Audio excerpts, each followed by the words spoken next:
donde la estructura de familia patriarcal sigue siendo muy fuerte, y la estructura de familia patriarcal la tenemos nosotros también en este lado del Mediterráneo, pero se ha debilitado especialmente en los últimos 30 años de un modo muy acelerado. Esto es lo que no ha ocurrido en Oriente, y entonces están muy presentes los componentes de la actitud de sumisión de las mujeres frente a los varones. Pero después de decir esto, hay que decir que todo esto tiene luego muchos recovecos y muchas diferencias, y que eso no quiere decir que las mujeres no pinten, no, o que no tengan conciencia de la situación política. Casi siempre pensamos, la política ha sido tradicionalmente el terreno de los hombres, que es el espacio de lo público, de la historia con mayúsculas. La política es lo que hacen los hombres. El rincón de la familia, de la casa, era lo que hacían las mujeres. El rincón de lo íntimo, de lo privado, ¿ya? El mundo de las mujeres. Eso en la sociedad palestina perdura, como en la sociedad libanesa, siria, perdura como línea general, lo cual no quiere decir que no haya mujeres a lo mejor ministras o mujeres en la universidad. Pero cuando tenemos esta diferenciación, hay algo que en la sociedad palestina ha roto esto, y que no se da en otras. Porque el rincón de la historia, o el ámbito de la historia, el ámbito de la política, el ámbito de lo de fuera, eso que es terreno de los hombres, ha entrado en lo privado. Entra hasta la cocina de tu casa.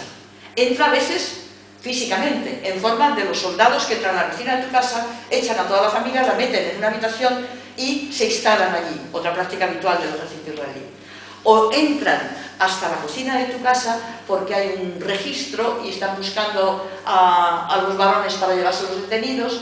Es decir, esa diferenciación de lo público y lo privado referido a la historia, a la política, no funciona en Palestina.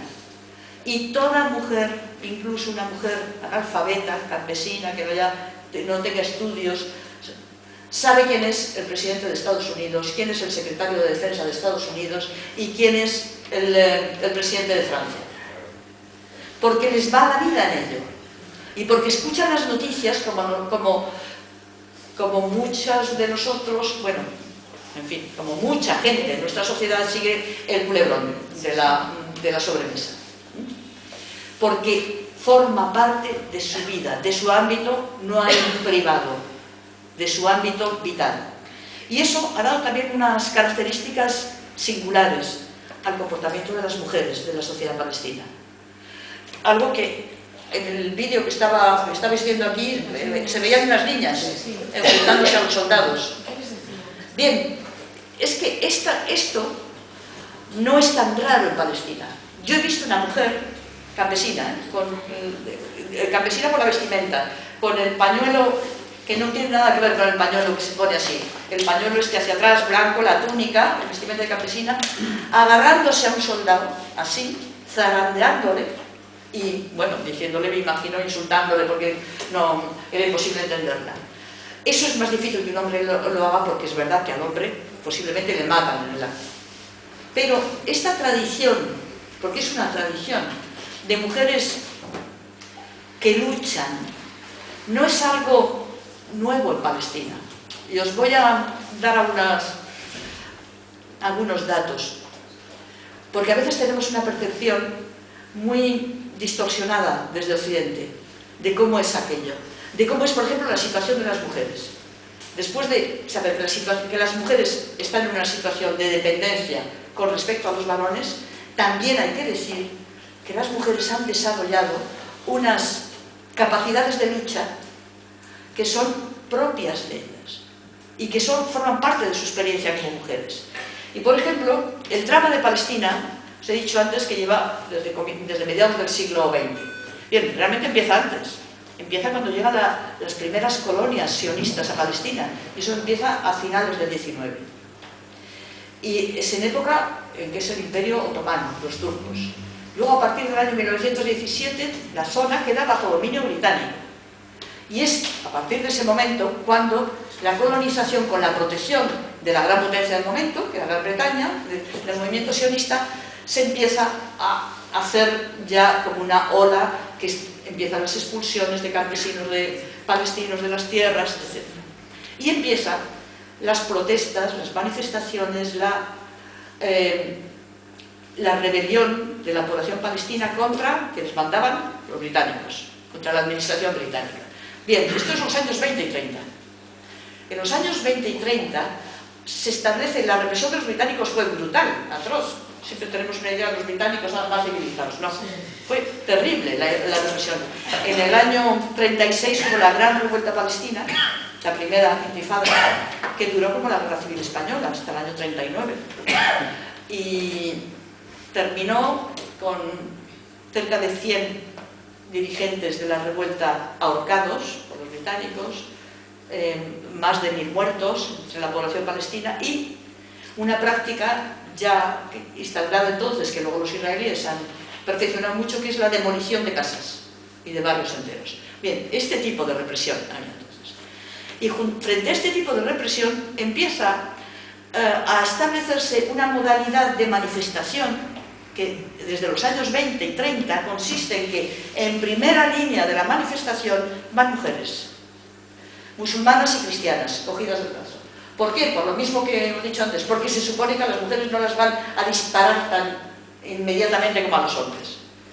Pero eso es ya un mecanismo de conciencia política de las mujeres. En el año 29, una de estas manifestaciones que termina, pues como es habitual, con la lectura de un manifiesto, el manifiesto lo leyó una mujer cristiana desde la mezquita y una mujer musulmana desde la iglesia, lo cual indica un grado de conciencia política, de conciencia nacional importante. ¿Por qué cuento esto? Pues porque las cosas vienen también de atrás y porque las mujeres en Palestina han sido siempre un pilar importante de la resistencia. Otra escena que os voy a contar, y esta no es de Gaza, y esta sí estuve yo presente, es decir, que la filmó el equipo. Esto fue en Ramallah, en el 2003, en plena intifada que se llamó de las mezquitas. Fue muy brutal, ya con una respuesta con armas de fuego. Y yo estaba con el equipo de televisión en Ramallah. Empezó en una de las avenidas de Ramallah, la que va hacia la Mucata, donde estaba, que es una avenida más bien ancha. Se empezó a gestar esto que hemos visto tantas veces en los informativos. Grupo de chavales que empiezan, bueno, una fila de vehículos militares israelíes tapando la calle en un punto determinado, y como a 100 metros de distancia empieza a generarse esto de lanzar una piedra, otra, y desde el lado de los militares israelíes ya se preparan. Y hay ese clima de va a pasar algo, ¿no?